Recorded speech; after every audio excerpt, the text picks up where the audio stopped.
नमस्कार दोस्तों, हमारी आज की कहानी है दही की कीमत।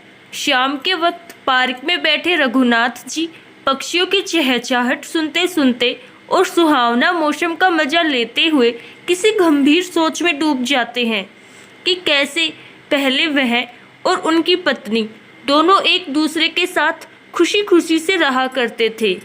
उनकी जिंदगी में कितनी सारी खुशियाँ थी, पर तभी उनकी खुशियों को अचानक से किसी की नज़र लग जाती है।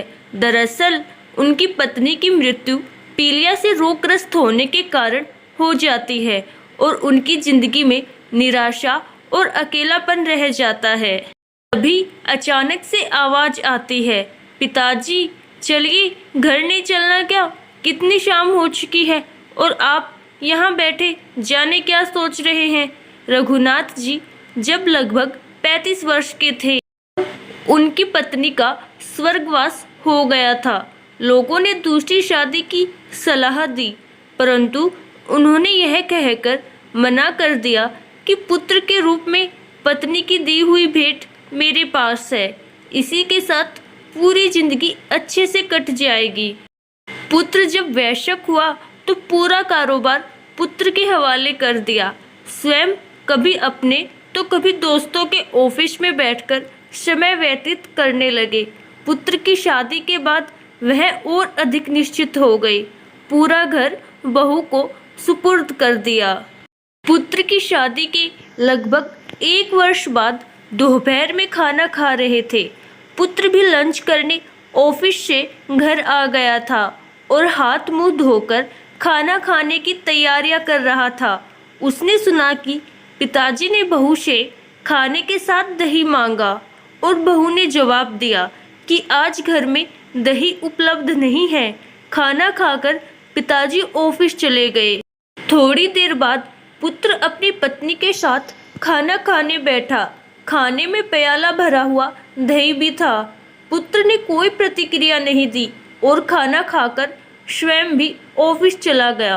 कुछ दिन बाद पुत्र ने अपने पिताजी से कहा, पापा आज आपको कोर्ट चलना है, आज आपका विवाह होने जा रहा है।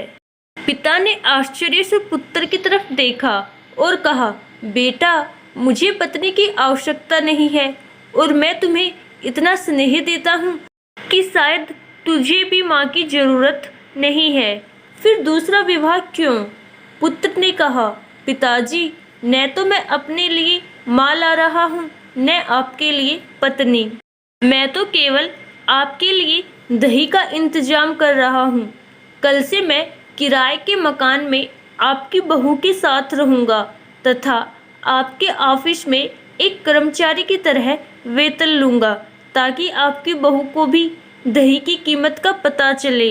पास में खड़ी बहू यह सारी बातें सुन रही थी और उसे अब अपनी गलती का एहसास हो चुका था।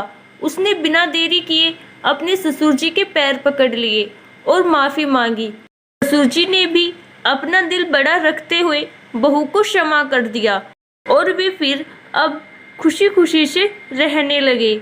आशा करती हूँ दोस्तों आपको हमारी आज की कहानी ज़रूर पसंद आई होगी। अगर कहानी पसंद आई तो कहानी को लाइक ज़रूर कीजिएगा और ऐसी ही अच्छी अच्छी कहानियाँ सुनने के लिए हमारा चैनल सब्सक्राइब ज़रूर कीजिएगा। धन्यवाद।